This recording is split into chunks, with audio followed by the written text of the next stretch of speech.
By the way, they stole promises made, promises kept from Biden, and that's another complete lie because they've not kept one promise that they made during. I mean, you retweeted. We've been talking about this out here in L.A., Malcolm. Ship traffic into the port of Los Angeles in April 2025 is not normal. Projections indicate a 44% decrease in vessel arrivals compared to the same period last year, attributed to the anticipated tariffs and effects of current tariff situation on international trade. I mean, this is all. It isn't even here yet, the real pain, the empty shelves. Hey, crew, I'm here to warn you. As I always do, I'm going to do it in a non-shouting tone to tell you how serious this is. Go watch the Substack on my YouTube or on Substack where I say the world hates us, because I talk about the coming May 10th catastrophe that is going to hit all of us. The last ships have sailed from China pre-tariffs. Those ships, the last ship that got underway that was not diverted, because China diverted many of those ships to Mexico and other markets with our goods. All of the things going to Walmart, the last ship will arrive in Long Beach on May 10th. There are no other ships after that. Oy. And that means Walmart empty. All of these things that you guys have come to know and love, cheap goods, are gone. Even Temu is adding 145% on top of things after you purchase it, and there's no guarantee you're going to get it for a few months now. Yeah. So the world is about to get materially very bad for all of us because of this moron. And what are we going to do about it? Treasury Secretary Scott Bessent, yesterday, wasn't it, said, oh, well, I'm sure they've, pre-ordered. No, even people that supported Trump didn't see this lunacy coming. How would they have, as you retweeted this guy, same thing you just said, pretty real product shortages beginning in mid-May or so are already locked in. They're maybe 1,000 miles out in the Pacific Ocean. Modern trade takes place in gargantuan container ships. It just talks about the detailed records, everything you just talked about, right? Yeah.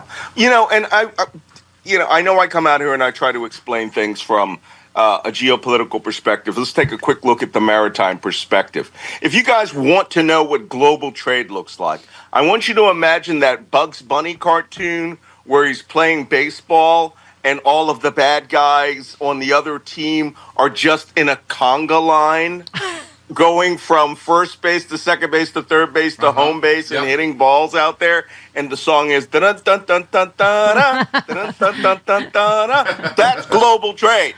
Yep. The ships never end. They are in a consistent, constant conga line of movement.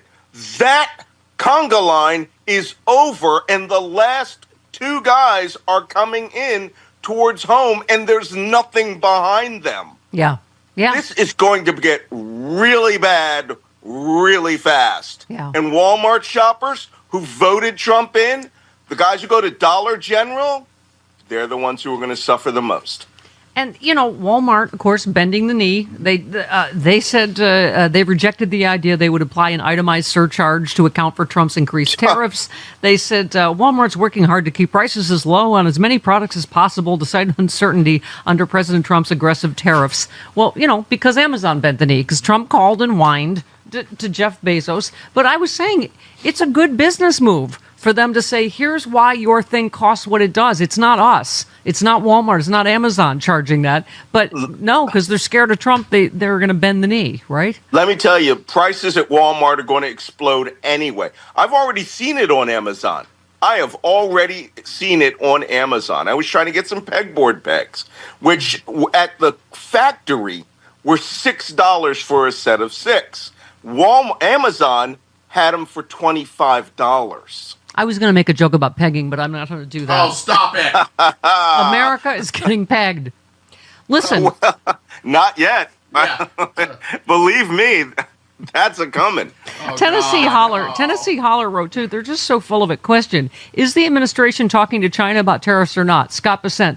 We're not going to talk about who's talking to who. Clears his throat nervously multiple times. Spoiler alert, they are not talking. I mean, he got bitch slapped by China and Russia in the same day, right?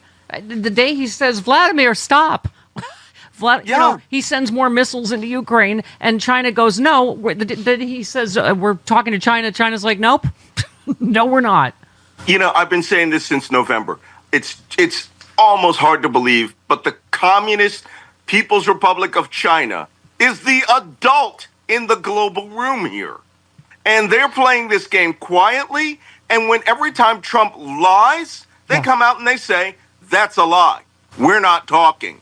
And the U.S. news media couches it in all of these very soft terms to make it nice for Trump. We're going to get to the point when there's real shortage here in this country. This is not COVID-level shortage, not just of toilet paper, because your toilet paper comes from Canada. Yeah. Most American toilet paper. It's all of the other things that you like, foodstuffs, things that are made in the United States that won't be made because the materials that come from China aren't there. Etsy, I can't even imagine how they're going to stay. People are going to stay in business. I already said it. I look forward to wiping my ass with a cheese grater again, like during COVID, because my ass was getting entirely too smooth. From regular toilet paper. Yeah. I don't want to baby myself. Yeah, he's asking everyone to cover up for his mistakes, right? His disastrous policies, the media, Amazon, and it's you're absolutely right. I hate to say this, but media, take a page from China. Call bull when it's bull, right? Just say that's a lie, like China did. Glenn and I were on the air the other day, and we both talked about how we left MSNBC. And what I can't understand is there is so much untapped money for MSNBC to garner from 76 million people that didn't vote for Trump. Yes. If they would just say the facts, if they would just use truth, if they would have Rachel Maddow back and all the journalists analyze like Lawrence and Rachel. I've advised every day they go to Joy Reid's house with a Brinks truck full of money, with some naked men, some grapes, some fronds, a sedan chair. Yes. And bring her back for AM Joy. Put Katie Fang on that show. Put Malcolm Nance on that show. Put Glenn Kirshner on that show. Do I have to do everything, MSNBC?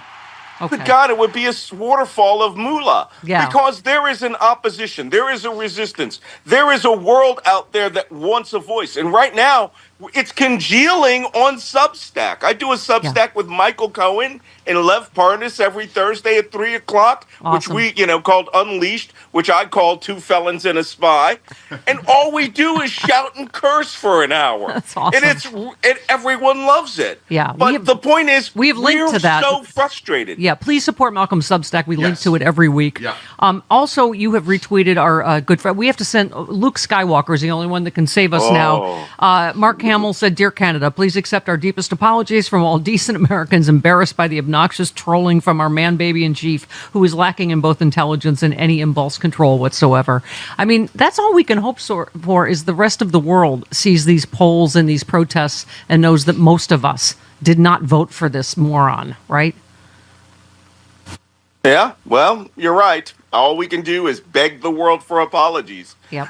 Believe me, I'm talking to my Canadian in-laws every day, and they're laughing and joyous that Carney, spanked Trump. And they all said the same thing, including my conservative mother-in-law.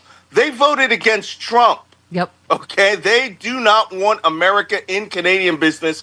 And as Carney said, that relationship is over. Yeah. They cannot trust us. We are not considered their friends. We are not considered their ally. They're going to start building ports, emergency ports to ship things to Europe and Asia, but not to the South. Yeah. They're going to tariff the hell out of us and let us suffer the consequences. Anyone that's been broken up with, and I've been there a few times, so I was like, ooh, over. Yeah. Okay. Like, you're gonna, over. You're going to miss some of those extra perks that you used to get. Ooh. All right. Love you, Malcolm. See you next week. I love you, Vibrants. Okay, tell me the truth. How many different beauty potions do you have sitting on your bathroom counter right now? If it's more than just Vibrant's Super C Serum, listen up. The ingredients in just this one bottle can replace your day creams, your eye creams, your night creams, neck creams, wrinkle creams, dark spot reducers, made right here in the US of A with the highest quality ingredients, including vitamin C, hyaluronic acid, vitamin B5, vitamin E, and Super C serum delivers noticeable results. And I love that citrusy smell, and my skin feels fantastic. Simplify your skincare routine. Get a healthier complexion and minimize those wrinkles and dark age spots. It's all right in this one little magic bottle. If you don't find it better than your current skincare routine, you can get a full refund. Just go to Vibriance.com/Stephanie. You can save up to 37% and get free shipping. That's VIBRIANCE.com/Stephanie.